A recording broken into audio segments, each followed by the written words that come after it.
بسم الله الرحمن الرحيم. هل أتى على الإنسان حين من الدهر لم يكن شيئا مذكورا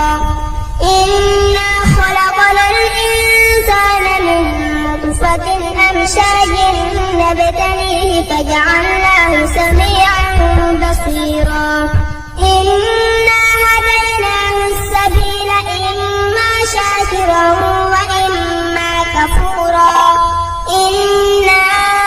أعتدنا للكافرين سلاسل وأغلالا وسعيرا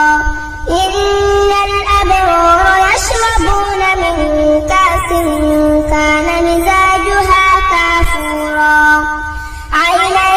يشرب بها عباد الله يفجرونها تفجيرا يوفون بالنذر ويخافون يوما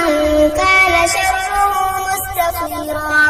ويطعمون الطعام على حبه مسكينا ويتيما واسيرا إنما نطعمكم لوجه الله لا نريد منكم جزاء ولا شكورا إنا نخاف من ربنا يوما عبوسا قمطريرا فوقاهم الله شر ذلك اليوم ولقاهم نضرة وسرورا وجزاؤهم بما صبروا جنة وحريرا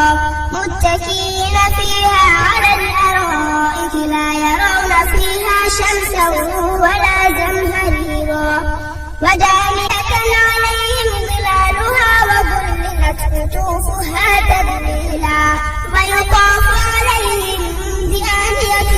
من فضة وأكواب كانت قوارير من فضة قدروها تقديرا ويسقون فيها كأسا كان مزاجها زنجبيلا عينا فيها تسمى سلسبيلا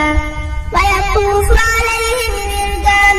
مخلدون إذا رأيتهم حسبتهم لؤلؤا منثورا وإذا رأيت ثم رأيت نعيما وملكا كبيرا عاليهم ثياب سندس خضر